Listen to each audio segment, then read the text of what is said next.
ئامېرىكا باشچىلىقىدىكى bir qism g'arb davlatlarining Xitoy hukumatini irqiy qirg'inchilik masalasida ayblishi hamda irqiy qirg'inchilik ta'birini qarordan o'tkazayotganlarning ko'payishi o'z navbatida keyingi qadam haqida savollarga turtki bo'lishga boshladi.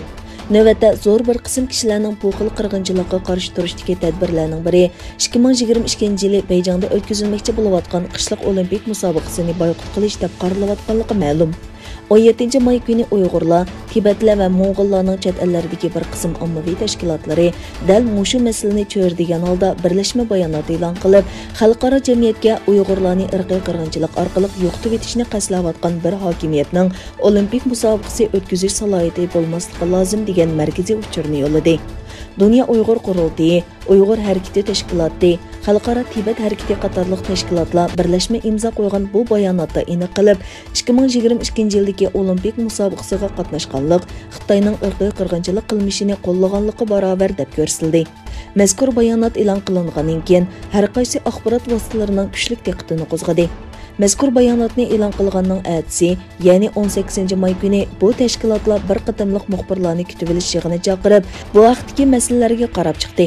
Yig'inda so'z qilgan vakillar navbatda Xitoy hukumatining butun dunyo qarab turayotgan ahvolda aymanmasdan Uyg'urlarni irqiy qirg'inchilik orqali yo'qotib etish va o'zgartirib etishga urinayotganligini yana bir qatim eskartdi.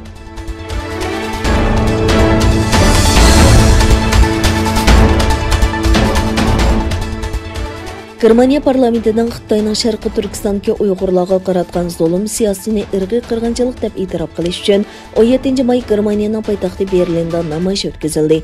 Parlamentning kishilik huquq tarmoq komiteti Xitoyning Uyg'urlarga qaratgan zulm siyosatini muzokara qilayotganda parlament binosi bilan bosh ministerlik binosi o'tirsidagi rayonda 100 ga yaqin kishi namoyish qildi.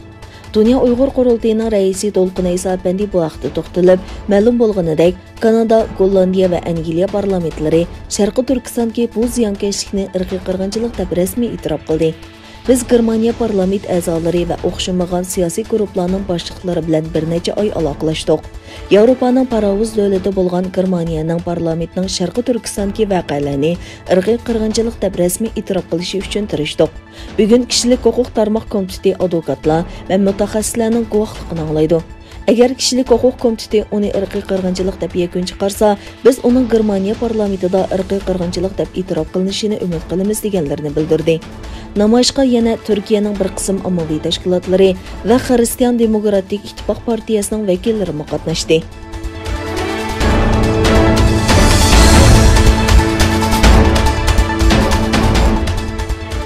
Ma'lum bo'lishicha, Amerikadagi texnika şirketi ئالما şirkىتى eng cho'ng bozorlarning biri bo'lgan Xitoydagi mavjudligini kuchaytirish uchun o'zining sonliq ma'lumotlarini Beyjing hukumati bilan hambaharlagan va App Store'dan hukumatni parokanda qiladigan bir qism qo'llanishchan programmalarni chiqarib tashlagan.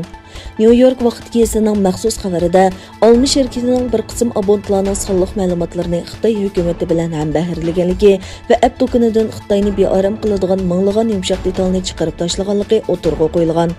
Xabarda aytilishicha, ئالما şirkىتىنىڭ maxfiy ichki xat aloqalari tekshirilgan va ilgari ئالما şirkىتىدە ishlagan yoki hozirmi ئالما şirkىتىدە ishlayotgan kishilar bilan ziyorat o'tkazilgan.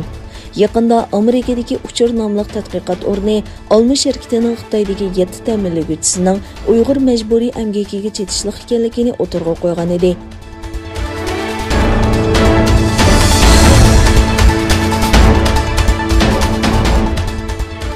Xitoyning Hong Kong rayonining Tayvandagi vakillik ishxonasining faoliyati to'xtatildi. Hong Kong taratqullarining xabar qilishicha, Hong Kong asosiy qonun va cho'ng quruqlik ishlari ishxonasining bayonotida Tayvandagi iqtisod, savdo va madaniyat ishxonasining faoliyatining vaqtincha to'xtatilganligi bayon qilingan.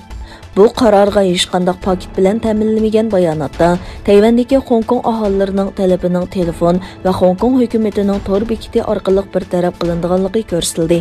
Hong Kong asosiy qonun va cho'ng quruqlik ishlari ishxonasining bir amaldori bu qarorning Tayvanda Xitoy virusi voqealarining ko'payishi sababidan chiqarilganligini aytgan. Tayvan bilan Hong Kongning munosabati 2019 yildagi Hong Kongda demokratiyani qo'llaydigan namoyishlar portlab, 2020 yili davlat bexatarlik qonuni yo'lga qo'yilgandan keyin jiddiylashgan.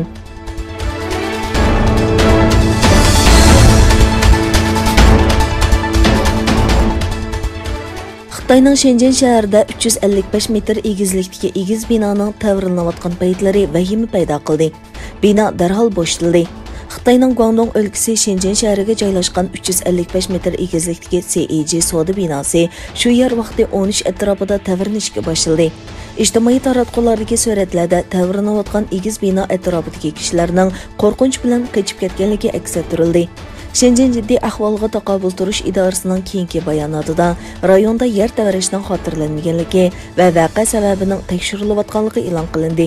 Vaqadan keyin savdo saroyi bo'shatilgan bo'lib, o't o'chirish tarmoqlari va soqchilar yetib kelib tekshirishni boshlagan.